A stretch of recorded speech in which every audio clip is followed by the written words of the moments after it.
Hola a todos. Vamos a determinar los puntos del espacio donde el campo gravitatorio creado por dos masas puntuales se anula. Todo esto lo haremos basándonos en el principio de superposición del campo gravitatorio. El principio de superposición del campo gravitatorio dice que el campo gravitatorio creado por varias masas puntuales en un punto es igual a la suma vectorial de los campos creados por cada una de las cargas en dicho punto. Entonces vamos a ver, ponemos aquí puntos donde se anula el campo gravitatorio.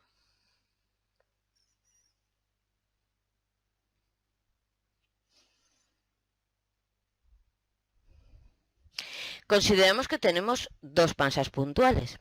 Entonces, el campo gravitatorio, según el principio de superposición, el campo gravitatorio creado en un punto, el campo gravitatorio total, será igual a la suma de los campos gravitatorios creados por cada una de las masas en dicho punto. Entonces, si queremos que el campo gravitatorio se anule, si G total tiene que ser igual a 0, esto quiere decir que la suma del vector G1 más el vector G2 tiene que ser igual a 0. O sea, G1, el vector G1, es igual a menos el vector G2. ¿Qué quiere decir esto? Esta es la condición para que el campo gravitatorio total se anule.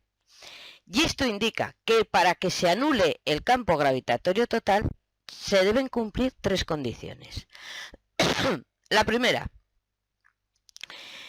que los campos gravitatorios debido a cada una de las masas tienen que tener el mismo módulo y dirección. Eso me lo indica la igualdad.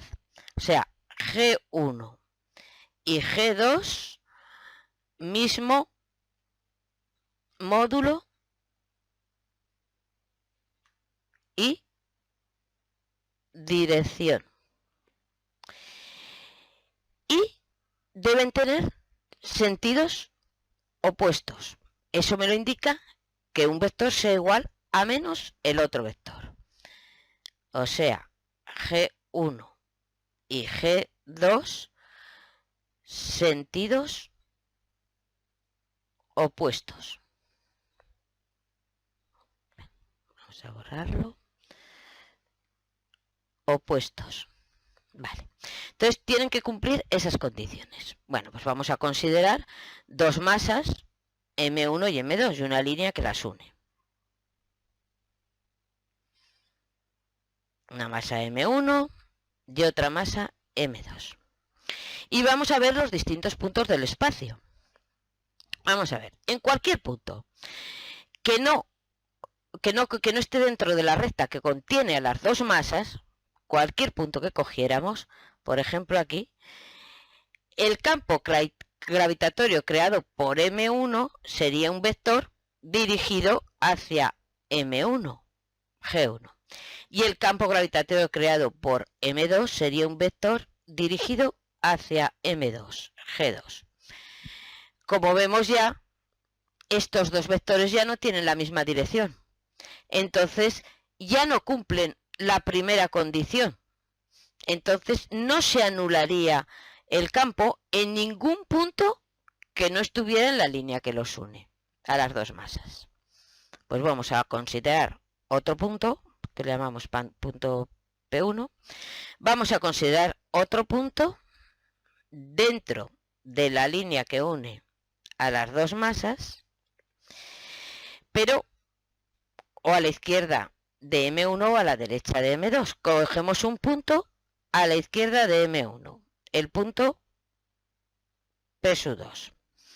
Entonces, el campo creado por M1 en P2 iría hacia M1. Y el campo creado por M2 en P2 también iría hacia M2. entonces ya vemos que los dos tienen la misma dirección, pero también tienen el mismo sentido. O sea, no se cumplen la segunda condición. Entonces, en esta parte a la izquierda de M1 no se anulará nunca el campo. Cogemos un punto a la derecha de M2, el punto P3. El campo creado por M1 irá dirigido hacia M1, G1, y el campo creado por M2 irá dirigido hacia M2, G2. También tiene la misma dirección, pero también el mismo sentido, o sea, no tienen sentidos opuestos, no se cumple la segunda condición. Luego tampoco se anulará el campo gravitatorio a la derecha de M2. Vamos a coger un punto situado entre M1 y M2. Por ejemplo, aquí cualquiera. Diremos que la distancia en la que se encuentran M1 y M2 la vamos a llamar D. Y la distancia del punto que vamos a llamar P4 hasta M1 le llamamos X. Luego esta será D menos X.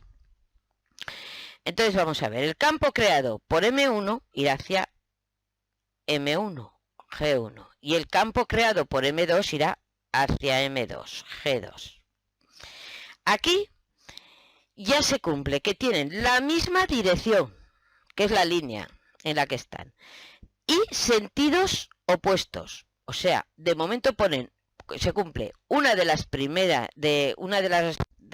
condiciones del número 1 y la condición número 2. Ahora, para que se anule, tienen que cumplir también la otra condición del número 1, o sea, que tengan el mismo módulo. Entonces, para que tengan el mismo módulo, G1 tiene que ser igual a G2 en módulo. Entonces, como la expresión del campo es igual a la constante de gravitación universal por la masa que crea el campo partido por la distancia al cuadrado, entonces tendremos que G1 será G por M1 partido por la distancia que hay de P4 a M1, que es X, X al cuadrado. Y esto tiene que ser igual a G por M2 partido por el cuadrado de la distancia que hay del punto a M2, que será D menos X al cuadrado. Las G se van y entonces la condición que tiene que cumplir tiene que ser que M1 partido por X cuadrado será igual a M2 partido por D menos X cuadrado. Y de aquí hallaremos en qué punto, o sea, hallaremos la X y me dirá en qué situación está el punto donde el campo gravitatorio se anula. Entonces hemos visto que fuera de la línea que los une no se anula nunca.